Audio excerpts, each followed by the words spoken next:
बुढा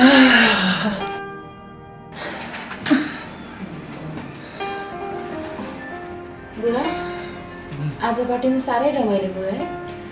हो साह्रै रमाइलो भयो।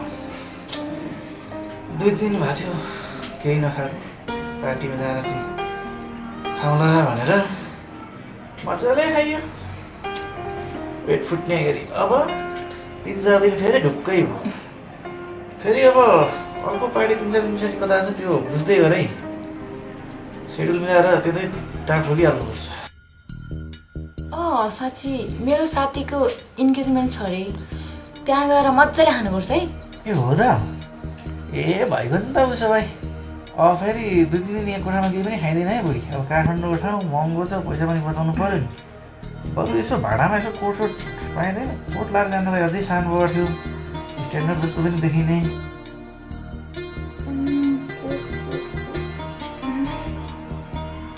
कोट त छ बुढो मसँग, तर पेटीकोट पो छ, हुन्छ? ए किन नहुनु, भइहाल्छ नि। म त्यो पेटीकोट लाएर जान्छु। अझै मेरो उनीहरू कता थाले होला त्यो हनुमाने कट्टु तुलाएर जानु है त। हनुमान कट्टु है? अनि म चाहिँ तपाईँको हनुमान कट्टु किन लाउनु? तेरो पेटीकोट चाहिँ मैले किन लाउने कि म हिजो आएको देखिन्छ र पेटीकोट लाउनुलाई। अनि म चाहिँ के तपाईँको हनुमान कट्टु लाउन? म चाहिँ के हिजोडा जस्तो देख्छु र? छोड दे, जुनसुकै कोट जेसुकै भए पनि त्यतिखेरै सोचौँला। बरु आज टन्नसँगले खाइयो पनि छ, उता पनि रमाइलो गरेर आइयो। अब थाकियो पनि, निन्द्रा पनि लागेको छ। बरु यसो रमाइलो गरेर सुतौँ आज। हुन्छ।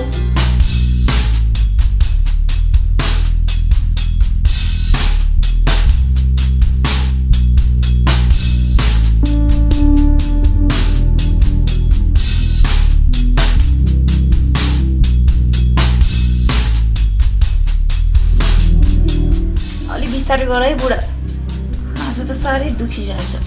गर्दिनँ, म आफै बिस्तारै गर्छु। तेरोभन्दा पनि मेरो झन् दुखिरहेछ साह्रो। तपाईँको नि दुखिरहेछ है? अनि किन दुख्यो नि तपाईँको चाहिँ? तेरो चाहिँ किन दुख्यो नि? तँ भन्नु पहिला, अनि म भन्छु। अनि मेरो त त्यहाँ पार्टीमा 2-3 जना केटाहरूसँग रमाइलो भयो, त्यही भएर दुखेको नि।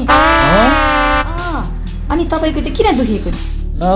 नगरौँ भन्दै पनि त्यहाँ पार्टीमा मेरो पनि 2-4 जना केटीहरूसँग रमाइलो, त्यही भएर दुखेको।